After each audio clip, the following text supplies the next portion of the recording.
Good evening, everybody, and welcome back to another episode of Awoken with Aulden.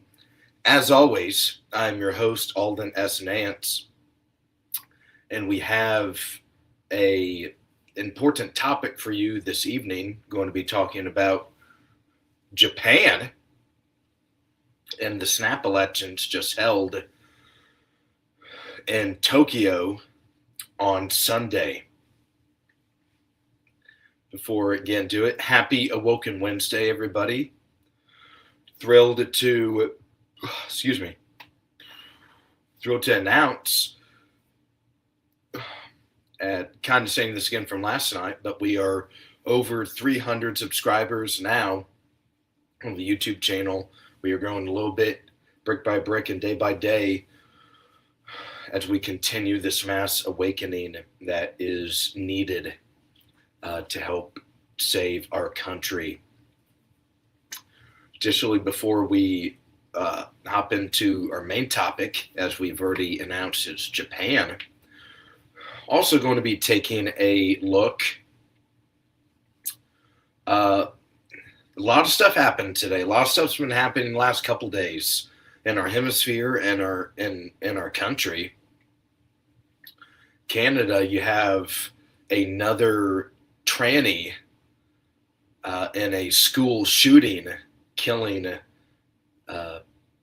several students at, I believe it's a 7th to 12th grade secondary school, something of that nature. Going to spend a few moments checking out some related stuff with that. As well, we briefly touched up on this yesterday.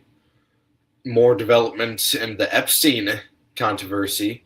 Attorney General Pamela Bondi was on Capitol Hill today. Didn't get a chance to catch it, but apparently Massey and Bondi got into it a little bit today at the hearing or the questioning in the House of Representatives.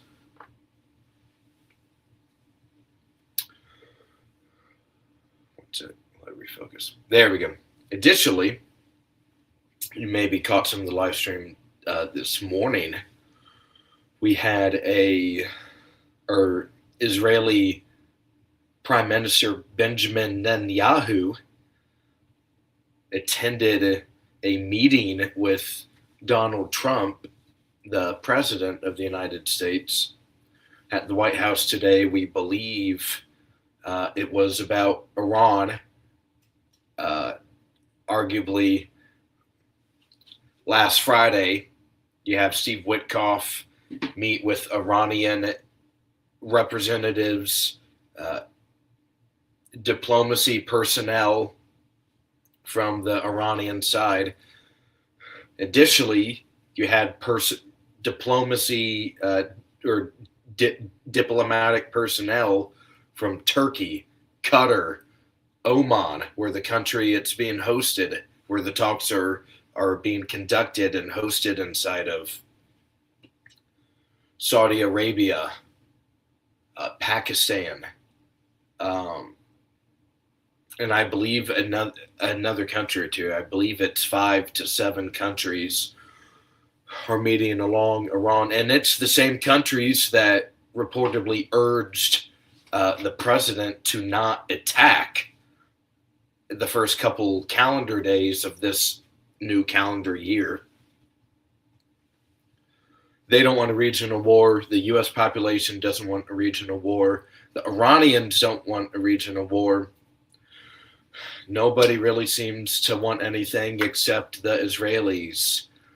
That's why Netanyahu was here today, urging the president to, and most likely, some kind of attack. We saw around a month ago the protests. The president was very quick to offer help to the Iranian protesters, saying help is on the way. And this is going on at the same time that the admin is pulling out of Minneapolis and scratching the mass deportation policy due to a couple of deaths and some other collapsement of messaging and lack of political will to follow through on mass deportations. That's kind of beside the point. A week before these protests began, just a couple days before, Netanyahu was here for the fifth time, met him at Mar-a-Lago a couple days after Christmas. So now this is the sixth time in 13 months they've had a meeting here together. It's absolutely insane. I don't know any other world leader that's gone that much FaceTime with in person with POTUS really ever.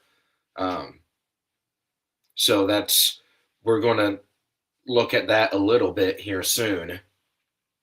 Hopefully, nothing drastic happens with that situation brewing in the Middle East. So that happened. The congressional hearings happened with Bondi and Massey, the Canadian school shooting. I believe that's the three mini subjects I wanted to cover real quickly. Yeah, that's all. That's the big three for me. So we'll look at those a little more at the end.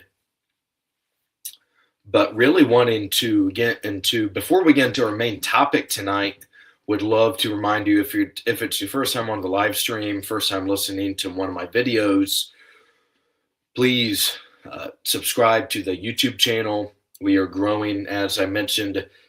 We are now over 300 strong, only growing higher and higher each passing day. If you're not listening on YouTube, you can also check me out on Spotify, Rumble, Twitch, X, Instagram, Facebook, and the YouTube channel. We're on 7 different platforms. Please follow on all of them. If you have accounts set up on them, the support will help. I'm pushing trying to get YouTube the biggest, but all of the platforms truly are incredibly important and need to continue building all of them. Okay, please leave the video like, leave a comment, let me know how you think I'm doing. If you have any questions or any commentary you'd like to provide, would love to hear from you, especially if you're a part of the Awoken. I'd love to hear from my fans and this base of strong support and patriotism that's being built in real time. Excellent. With that completed, let's do a quick little synopsis of Japan. Why are we kind of random country, right? You've heard me on the stream before probably talk about, I want to do Taiwan. I want to talk about maybe Libya or another country in the Middle East or Northern Africa, or maybe even in the Caribbean. Even maybe Cuba might be seeming more relevant than Japan right now. Well, we're going to get into Japan. Is kind of big. It kind of ties into Taiwan and China a little bit. They're all in North Korea, South Korea, right? You have them all over there. Right, but it does matter because their new prime minister, Sani Takichi, the semi-new prime minister, called snap elections that were hosted last Sunday, Super Bowl Sunday in the United States. And her party, I believe the Liberal Democratic Party is what it's called, the LDP, swept big time. A super majority in the Diet is what they call their parliament, their government body, how we call it, House of Representatives, Senate, etc. Theirs is the Diet. And now her party has a super majority. There's going to be, the population is seeking big change. That's why they awarded her this huge and ginormous amount now of political power that is going to alter the course of Japanese history big time here in the near future. So we're going to get into that, do a little bit of history about Japan, on these countries. I always enjoy doing a little historic search, a little research about the history of these countries, and we're going to get into that. So without further ado, I'm going to pull up the guy here. Let's go to tremendous. Actually, let me put one moment, sorry. Just in case if someone leaves a comment, it will be on stage. Alrighty. Here's our main deal. Why Japan matters. As I kind of mentioned, kind of random, right? You probably weren't expecting this country for this Awoken Wednesday. Why should I become awoken to Japanese politics, Japanese society, and the whole shindig? I'm going to tell you why. Let's go all the way back. I love doing that. I love essentially doing a catapult slingshot. We're pulling that sick puppy all the way back to present day. The birth of Japan. So the main core thing here is you learn whether it's not the same country, but like if you saw the Panda movie, what's the Panda movie called? A Kung Fu Fighter. The grotesque, overweight panda. Just you kind of see the culture in that movie, right? Probably the second you see this image, maybe the scene that comes to mind in that movie is when the turtle fades into all of the petals. Even though it's not in the same country, I'm just trying to get some little cultural context implanted in your head for a moment. So that this mythology teaches that Japan was created by the gods. It's more than just people found it one day or someone like Christopher Columbus stumbled along and colonized the area. Is that it was created by the gods. That's something that they try and stress a lot. And the emperor, even though now today it's more of a almost like a symbolic, maybe more or less position, it still matters, and it's still a descending from the original office holder. The islands were considered sacred land with a very divine purpose, and as well, their identity is intentionally supposed to be rooted in an unbroken internal lineage with unity within the land. The territory matters. Your ancestors there matter. That's going to matter a lot as I continue on with their current population debacle, the age debacle. Let's just call it that.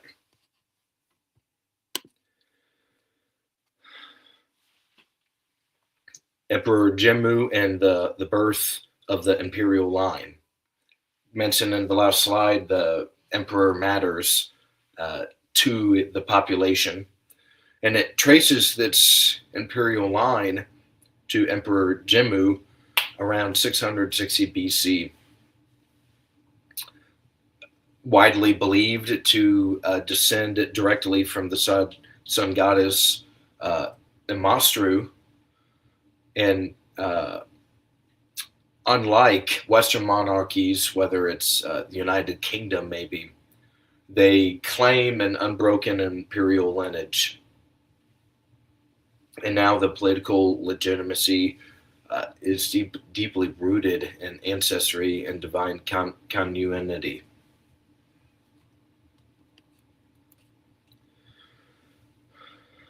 You've probably heard samurai before the term, whether it's an anime or samurai fighter or some kind of video game, maybe you're playing. You've heard this before. The code of Budishu, Bushido, excuse me. And for hundreds of years, the country was ruled by these strong military figures known as samurai. And the way day-to-day life woke up in the morning was very heavily influenced by the hierarchy and loyalty to samurai, the samurai. And the Bushido code really emphasized honor, discipline, and duty above life, really trying to implement that Japan was a nation not founded but created by gods. And your personal desires and ideas and objectives and goals had to be secondary to the order and stability of the state. That was first.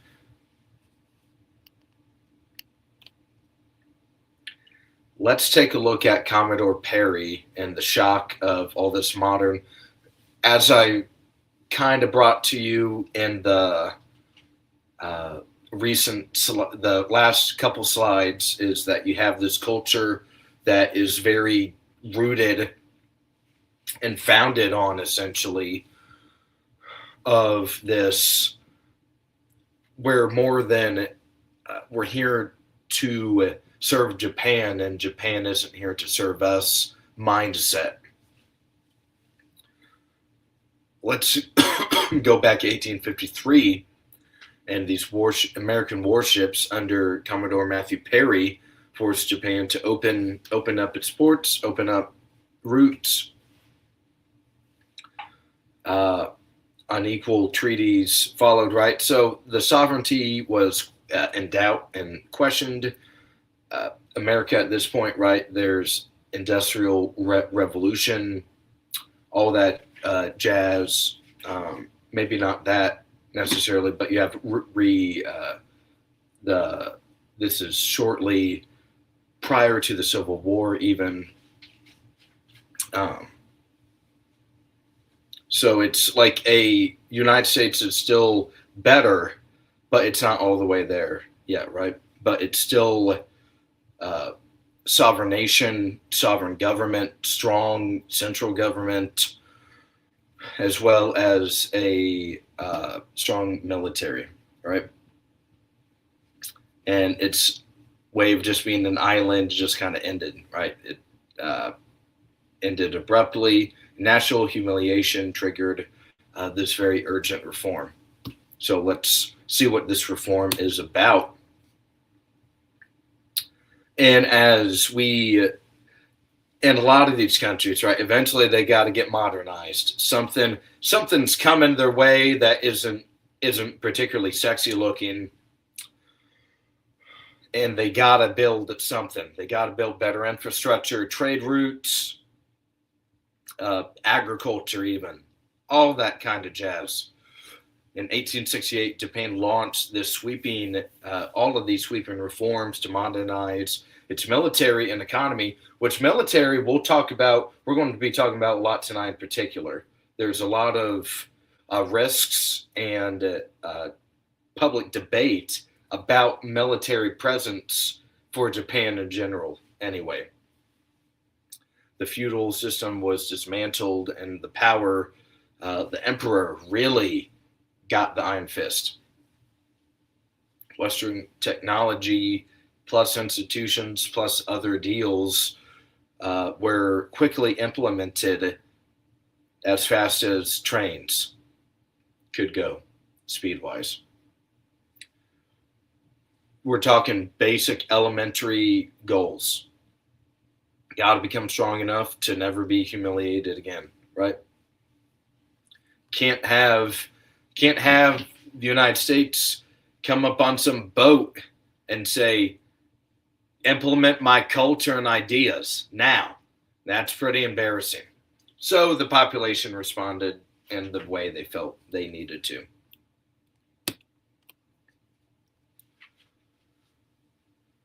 So they have the stronger military, right? They're emboldened. They have a couple solid victories over Russia and China.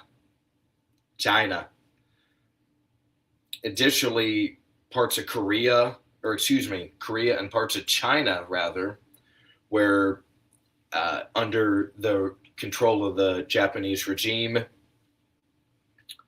had expanded territory.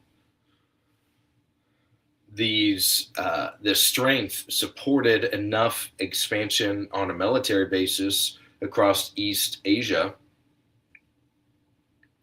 And now you have this population that is, you have so much, just think of nationalism as a beer, but you have like a 30 rack of nationalism. You're not going to quit stopping.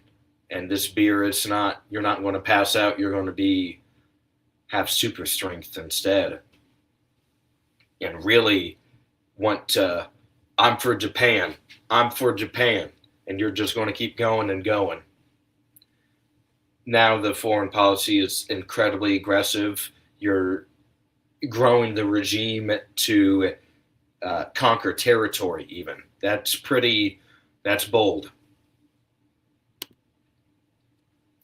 However, they had a little too much nationalism beer and suffered a pretty catastrophic catastrophe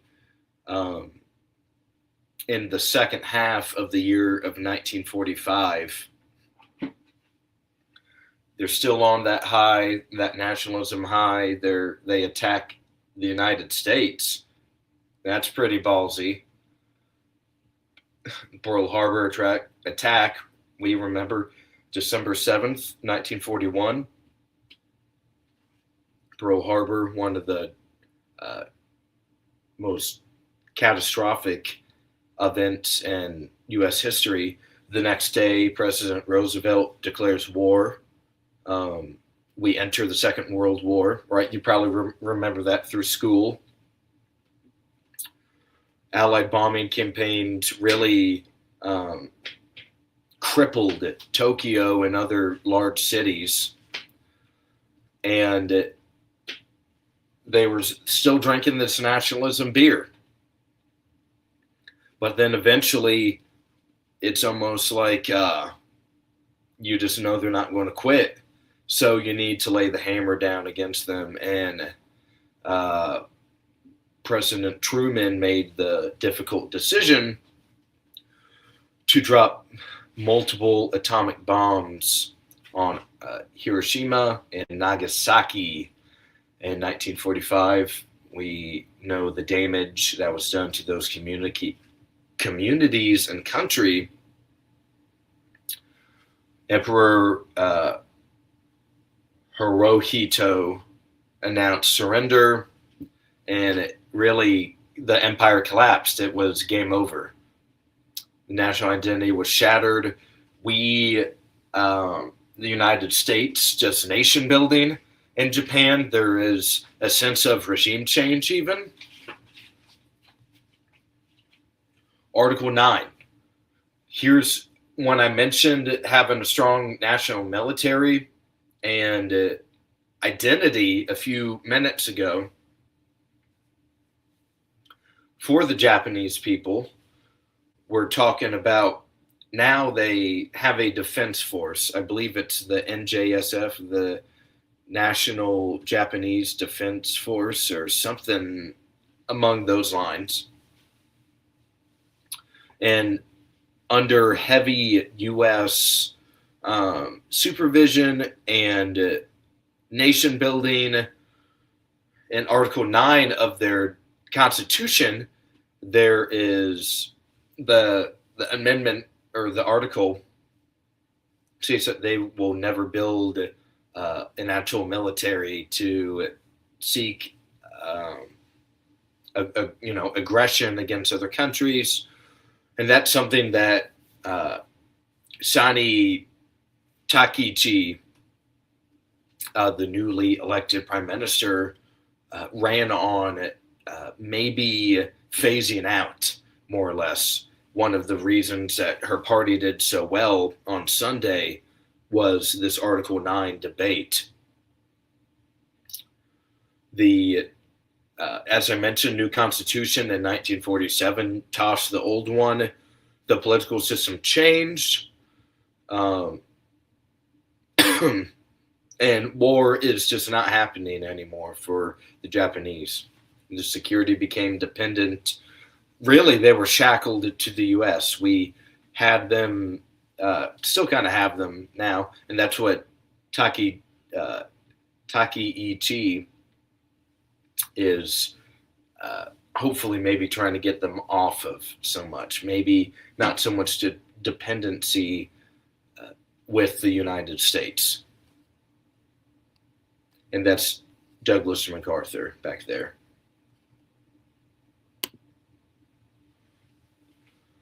Shortly after, they're devastated, right? You need to rebuild these cities, lots of civilian death. 50s through the 80s, there was really a huge amount of extraordinary economic growth. Industrial exports and technological innovation helped transform the country in a big, meaningful way. The LDP, the party still in power today, had it by the balls. They had the political system under their waistband, had long-term stability with this as well. And they essentially said, okay, if we can't invest in a large military, we need to position ourselves strongly in another way. And they viewed that trying to get a stronger citywide economy, nationwide economy, transportation better was the way to go.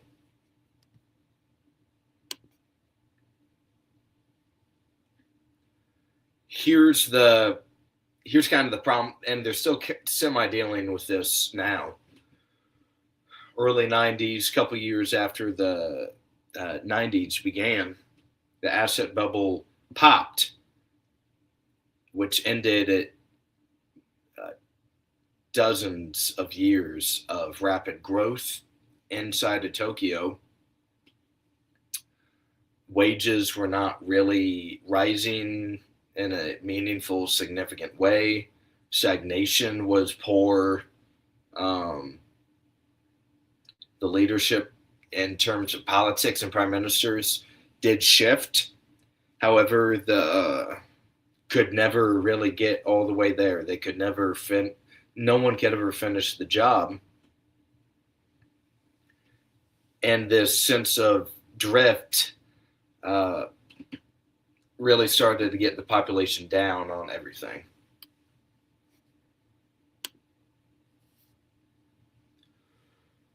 Mentioned this a couple slides ago. However, you have right now, one of their biggest problems is that the younger population is vastly outnumbered by their grandparents and parents. One of the lowest birth rates in the entire planet, causing, you can see the stresses that cause very quickly. And this is happening rapidly. This isn't happening over multiple decades. This is happening in multiple years, half of a decade. Fast happening. And now there's more significant pressure on this elderly population for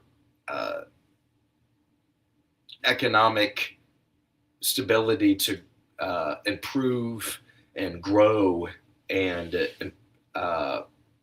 increase even.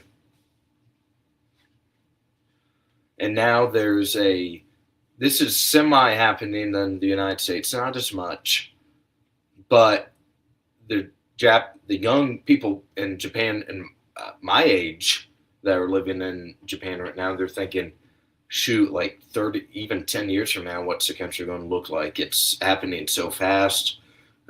There's just a lot of questioning, uncertainty that needs to be figured out. One of those uncertainties is the rise of Beijing and China. One of the reasons that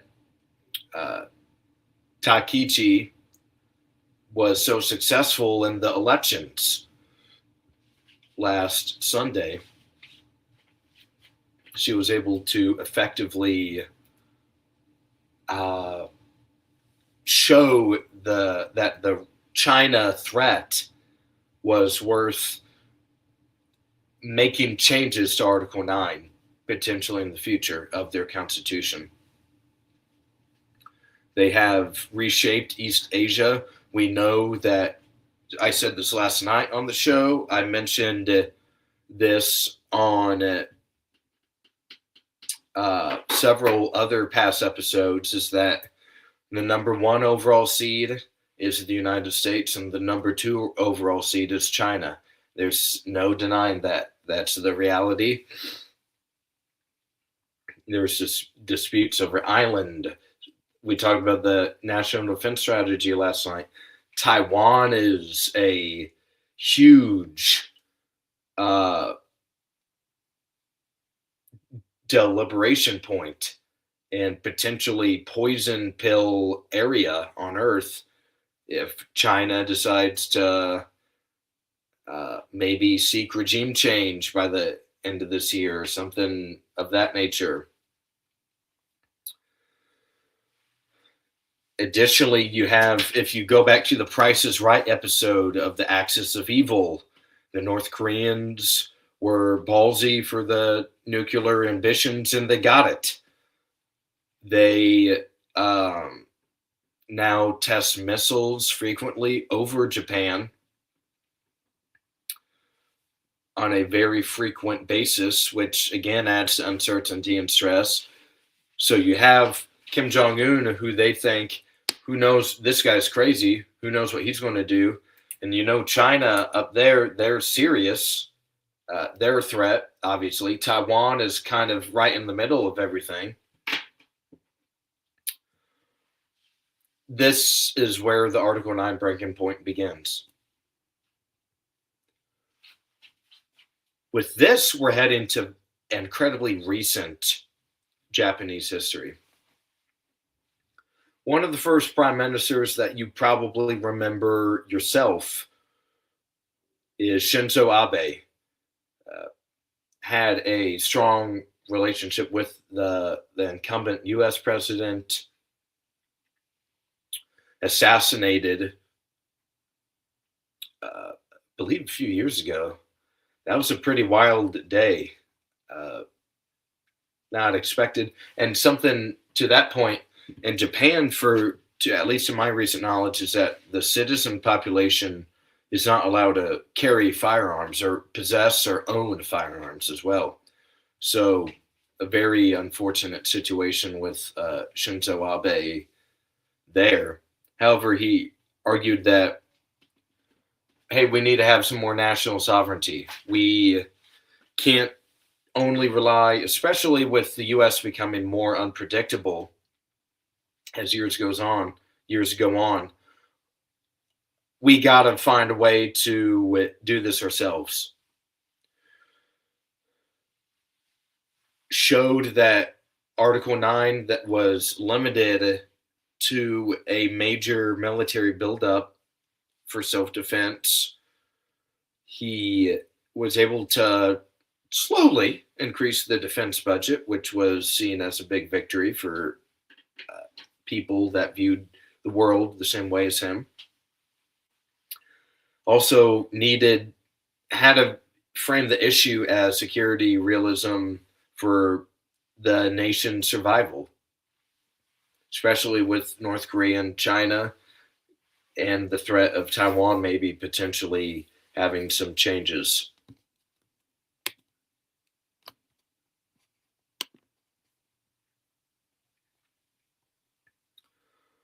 Let's fast forward just a couple of years. So we've started all the way back. The slingshot's about 95% of the way there.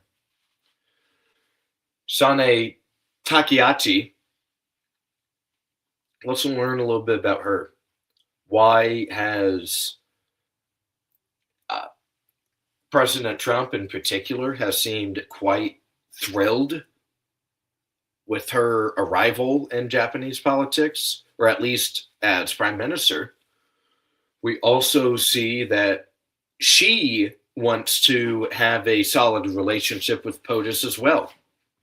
Very solid, like she's been in politics since the early 90s, I believe. She's not a dummy. She's very smart.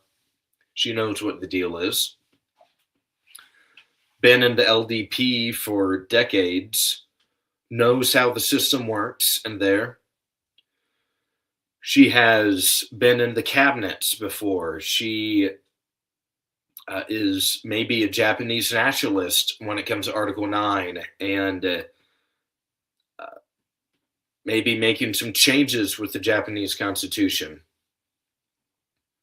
as well as people in politics are viewed as disciplined, tough, aggressive, firm, steady, rather than just being a populist that grew overnight. She's been in the diet for decades. She knows what to do, what to say, how to get messaging across for the country. How is she growing, though? That's really the big question, is that what makes her politically attractive? Name ID. She's been there several decades, right? So she has that institutional credibility. She is maybe coattails of Shinzo Abe a little bit, hold some same policy views. And again, the Japanese nationalism with defense capabilities needing to improve and trying to get a better national security plan in place helped with voters last Sunday. And again, they're not only stressed about North Korea and China and risk of maybe losing Taiwan. It's also, remember, the population is old. 10 years from now, it's going to be a whole different country. And you also saw with immigration concerns. What we talked about at the very beginning of this slide deck is they view the country as being birthed by, gods, and the role of the emperor to preserve the Japanese people and the culture and not have a whole bunch of immigrants move in. They see that as a much bigger concern than a lot of people in the United States, for example. Is that if they had a southern border and millions of people flooded in, like in the past couple of years here, that would be there'd be riots. They'd abolish Article 9 themselves. They'd storm the government or whatever, right?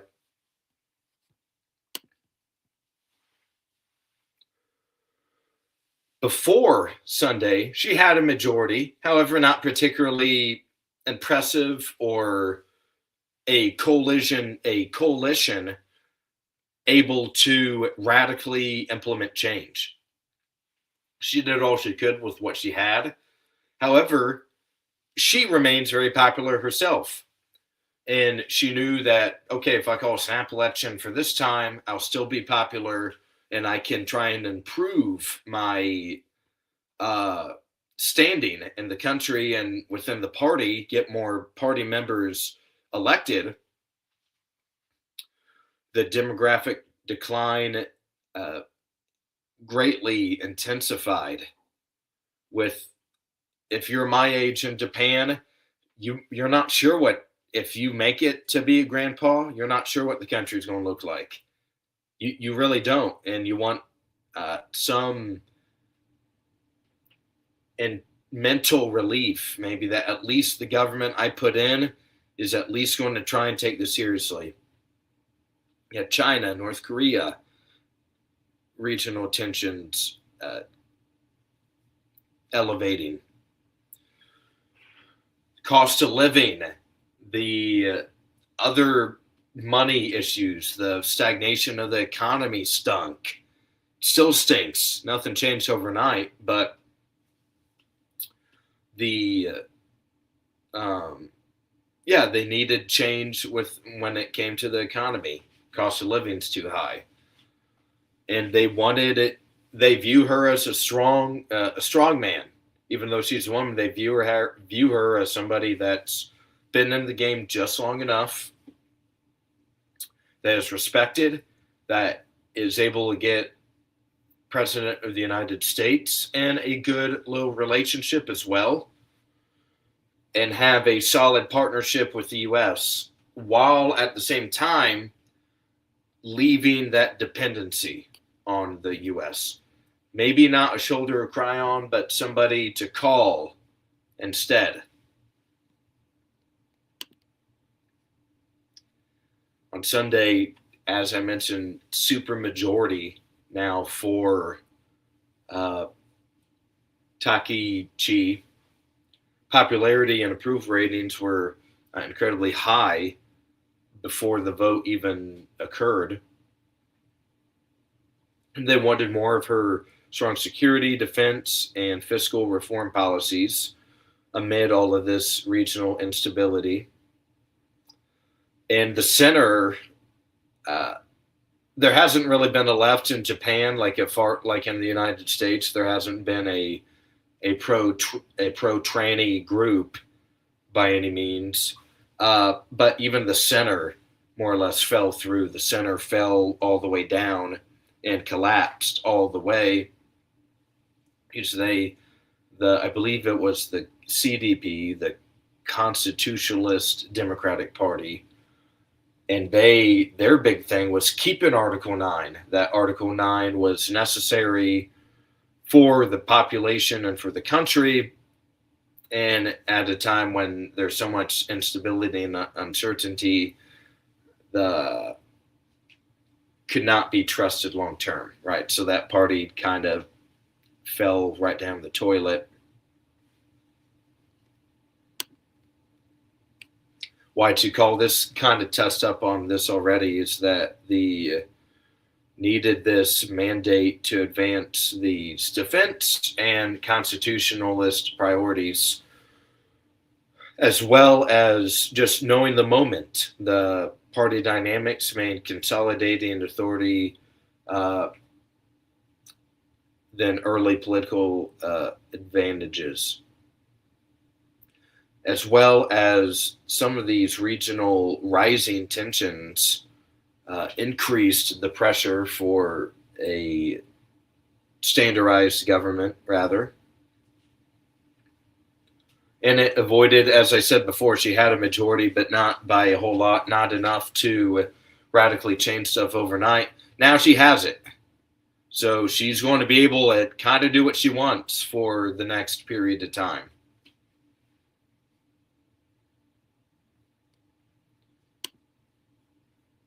We have a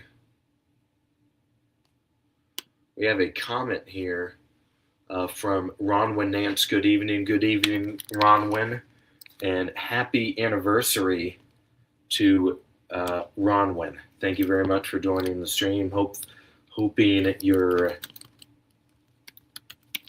anniversary is going phenomenal right now. Thank you very much for taking some time out of your special day to join the stream. Here, let's get this. All right, wonderful. Awesome. Thank you for taking the time to learn about Japan with us on Awoken Wednesday. What's this really do for the future of Japan, though, however? We're redefining the sovereignty. That's what the population really desires. The defense normalization is only going to continue. Article 9 is only going to be a little more chipped away in the future. The debate over this constitutional revision will remain pretty crucial to political life. We're also probably going to see one of the strongest comments that Takachi made after winning Sunday was, I believe the quote is, if there's an attack against Taiwan, it would be met with a response or some military response from Japan. So here's a America First proposal, is that you kind of let Japan piggyback and try and take point on Taiwan a little bit. Not the entire shindig forever, but they can, that's in their ball court, in their football field, on their court. Let's see what Japan can do. Maybe she can get some kind of a military implemented. And that changes the Taiwan game a lot, very fast. To where, because we've talked about Taiwan a couple of times now, national security strategy, national defense strategy, that's all the way on the other side of the world. But Japan is there, very, nearby. Let them take point on Taiwan. We still monitor it, but the Japanese, they're the first wave.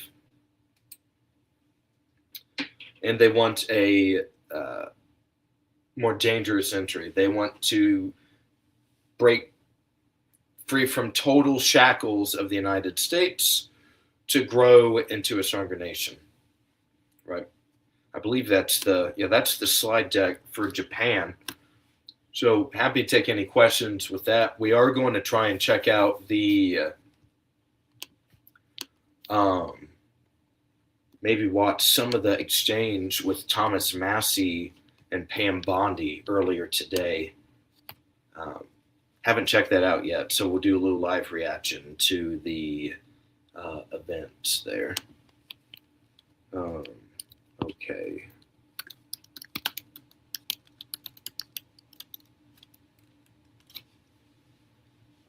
See if we get something good.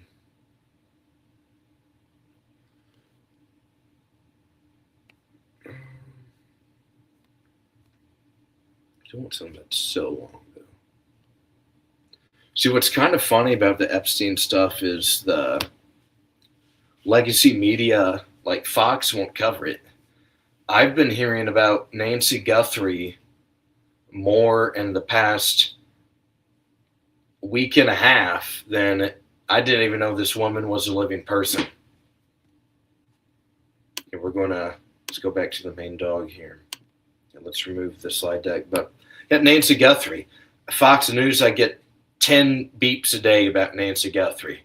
Had no idea who the hell this woman was before. If my mother was kidnapped, I know there wouldn't be 10 push notifications, or my aunt or my grandma or other aunts. If they were kidnapped, Fox News wouldn't send 10 push notifications a day about them. So I think that's just trying to get Fox viewers not to pay attention to Epstein. But here, let's share the screen.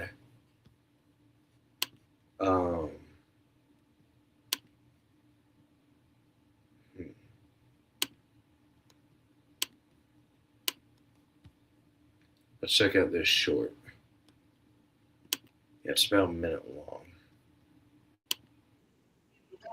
name was listed more than 4,000 times about I had. Yeah, I already told you that. This is where he's listed as a co-conspirator. Can I finish my answer? Come on, let me finish my answer. We corrected that within 40 minutes. He was already, I believe Wexner's name was listed more than 4,000 times about I had. Yeah, I already told you that. This is where he's listed as a co-conspirator. Can I finish my answer? Come on, let me finish my answer. We corrected that within 40 minutes. He was already, you're acting like everybody's trying to cover up Wexner's name. Within 40 minutes, Wexner's name was added back. Within 40 minutes of me catching you red-handed. Red-handed, there was one redaction out of over 4,700, and we invited you in. This guy has Trump derangement syndrome. He needs to get, you're a failed politician. Did you ask Merrick Garland that the last 4 years? Did you talk about Epstein? I am reclaiming my time. I'm glad you're asking about Merrick Garland. You don't get to reclaim time when you don't. This is bigger than Watergate. When I don't answer a question this goes over 4 administrations. You don't have to go back to Biden. Let's go back to Obama. Let's go back to George Bush. This cover-up spans decades, and you are responsible for this portion of it. I believe Wexner's. Wow. Okay. That was pretty. Oh my goodness. I haven't seen that yet. That was pretty. You see what the admin is saying. Bondi, and if you watched the show about Epstein last week, the paid social media influencers that went to that Binder event, that's the talking points they're saying. Well, why didn't you do it under Biden? I'm not sure what Massey's going to say. Thing is, personally, on a personal level, I don't care what happened under the stuff. Not like if there's an opportunity for the stuff to come out, it needs to come out. But you're just seeing what the admin is. They're consistently on retreat on this issue, and midterms are coming up. They're going to have to find a way to.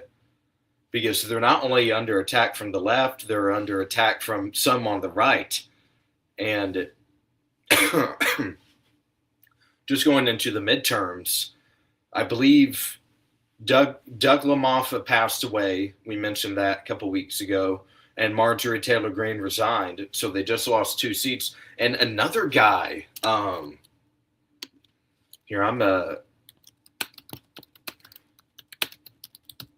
is thinking about immediately resigning, or like Neil Dunn. Yeah, this guy. Here, let's share the screen for this guy.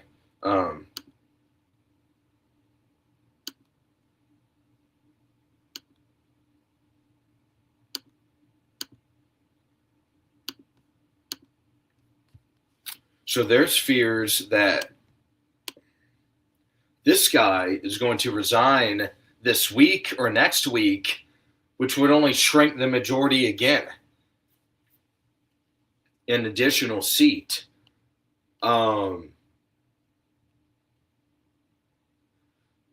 Let's find.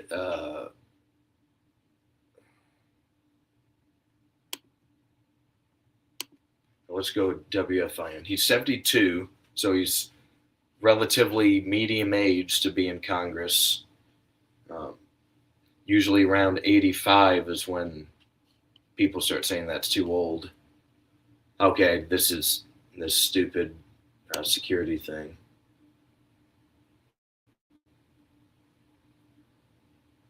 All right, Republican lawmakers' early retirement rumors send shockwaves through House GOP. Fox News Digital was told on Wednesday that lawmakers believe Representative Neil Dunn of Florida is considering bailing early and not serving out the remainder of his term before he already announced he'd leave at the end of this. So he's not running for re-election.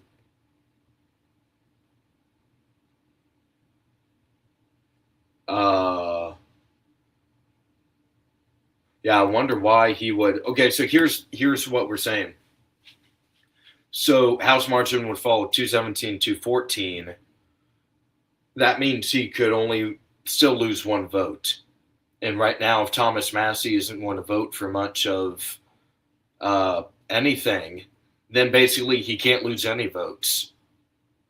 And you have a couple other members, whether maybe it's a pork project or some issue area, that they're going to vote no. Keeping that tight of a whip on all of Congress is difficult. Here's Doug LaMaffa. He passed away.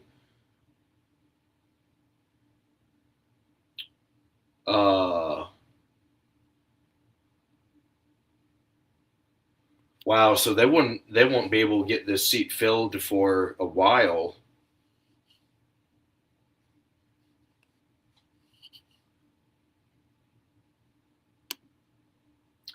Fox News Digital was also told that lawmakers do not believe it's likely that Den will leave his seat early if that possibility does not pan out. So again, we're just going to have to keep an issue and an eagle eye on this as we only head closer and closer to the midterms. We're going to beef up election coverage. There's just really not a significant amount right now to discuss. It's only about maybe if someone passes away, unfortunately, or something else like that. But I'm happy to take any questions right now. I think going to probably end this guy here. Here in the next few, I'll do a closing a little bit about Japan, though. Is that America First, like the more further right wing, we should use her as an example to that we can have a sovereign nation, have American nationalism, embolden and prioritize additional ideas that we really believe in, right? That our country is, maybe the gods didn't found it, right? But we have a constitution, the founding fathers, all of these great guys, that we can't just let can't just let that change all of a sudden because some people don't like it. So we need to fight to retain our national identity, kind of like what they're doing. So use her as an example to maybe in the future, get a future candidate, whether it's Congress or Senate. There's still a lot to do. We're still, guys, this is a multi-year. This is going to take a while. We're at a little over 300 subs now. We're growing at a steady rate. I have a good little rhythm set up. We're only going to keep improving on everything. But we're going to keep going through the countries. We're going to keep going through the elections. We're going to keep discussing further information about what we need to do to help. So, like I said last night, go and try to do a couple of these anchor shows a week. You get more content out. Go to more demonstrations and protests, right? So we're going to keep growing. Absolutely. But, okay, I believe I'm going to call it there. Unless if someone says something before I hang up. But thank you for tuning into tonight's stream. Deeply appreciate your support and joining the Awoken. If you're still here, please subscribe if you haven't already. Leave the video a like. Leave a comment on the video. Let me know what you think of my analysis about Japan. Maybe what America First can do to replicate Takeichi's